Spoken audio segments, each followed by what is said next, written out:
Welcome to the Deep Dive.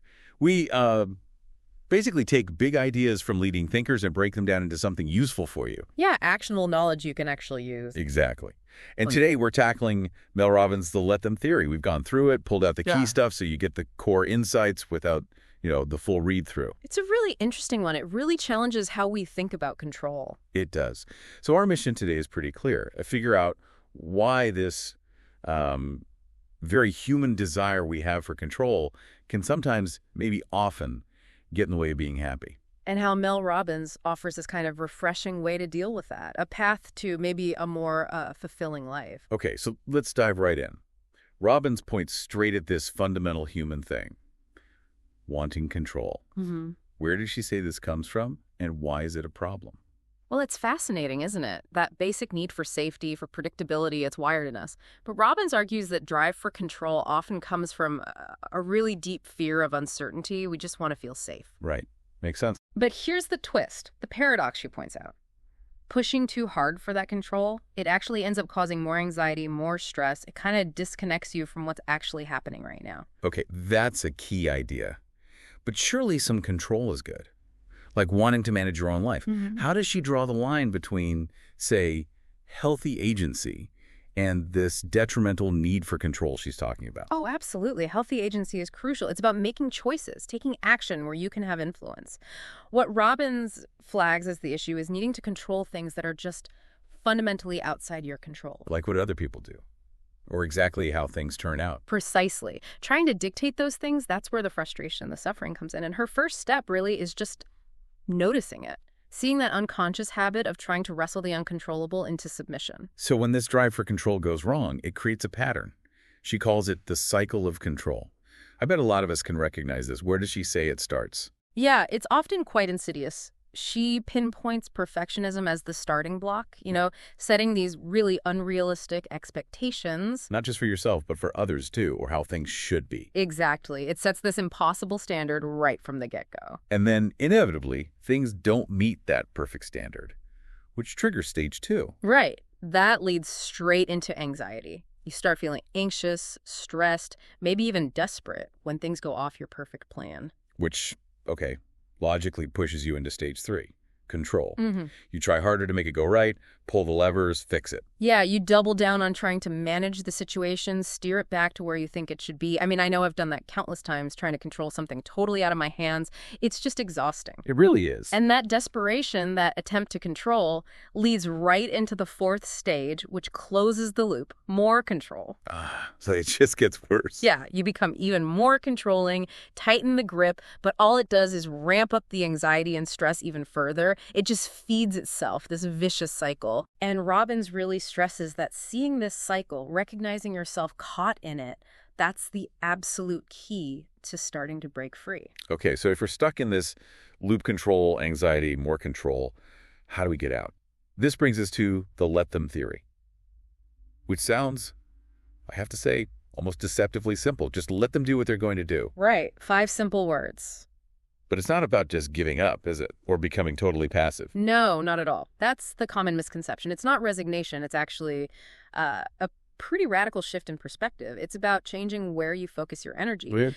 The aha moment isn't just the phrase. It's realizing that true power, true freedom doesn't come from managing external outcomes, because you often can. It comes from managing your response to those outcomes. So focusing inward instead of outward. Exactly. It flips the script a bit. By accepting you can't control everything out there, you release this huge burden you've been carrying, the burden of trying. And that frees up so much mental energy to actually be present, to deal with what is, rather than constantly fighting for a specific future. Okay, that sounds liberating, definitely. Hmm. But I can almost hear people thinking, yeah, okay, sounds great, but how? How do you actually do that, especially when things feel really tough? What are the building blocks here? That's the critical question for sure. And she lays out 4 key pillars, foundations really, to make this shift stick. The first one is the power of acceptance. Acceptance, okay. And crucially, this isn't like throwing your hands up in defeat. It's an active choice. It's consciously acknowledging reality right now, just as it is, without fighting it or judging it constantly. Like mentally stopping the struggle against it. Kind of, yeah. Think of it as like mental Aikido. You're using the energy of what's happening instead of just pushing against it. It stops that internal war against things you can't change anyway, and paradoxically, that frees you up to think clearly and decide what you can do, intentionally. Okay, acceptance first. What's the second pillar? The second is the art of letting go. And she frames this very much as a skill, something you can practice and get better at. Letting go of what specifically? Letting go of your attachment to specific outcomes, how things must turn out. Instead, you shift your focus to the process, to what you're doing right now, being mindful in the moment. So less focus on the result, more on the action itself. Exactly. When you do that, you reduce that constant mental grinding, that trying to force everything into one specific box. It's this active detachment from the how and the when, which just lets things flow a bit more. And the result, less stress, less anxiety, more peace. Right. That makes sense. It feels like these first two, acceptance and letting go, they naturally lead towards building something important for just getting through life, right? Absolutely. What's the role of resilience in this framework? How does she suggest we build that up? Yeah, resilience is huge here. And Robbins sees it not just as bouncing back, but more like building this internal shock absorber, something that lets you handle setbacks, maybe even see them as part of growing. So difficulties become less like roadblocks and more like detours. Kind of, yeah. Detours that maybe even build character. And she gives concrete strategies. Things like practicing self-compassion, being kind to yourself when things go wrong, developing a growth mindset, seeing challenges not as threats, but as opportunities to learn, and finding a sense of purpose. All these things build that inner strength, that stability. Okay. Acceptance, letting go, resilience. What's the final piece? The final pillar is embracing uncertainty. This is a big one because uncertainty is often what triggers that need for control in the first place. Right, the fear of the unknown. Exactly. But Robbins frames uncertainty not as something to dread, but just as a natural part of life. It's unavoidable. So how do you embrace it? It means, first, acknowledging you just can't control everything. You accept the limits. And then you consciously shift your energy away from worrying about the unknown and towards managing your own internal state, your thoughts, your reactions. So adapt with curiosity instead of fear. That's a great way to put it. Adapt with curiosity rather than dread.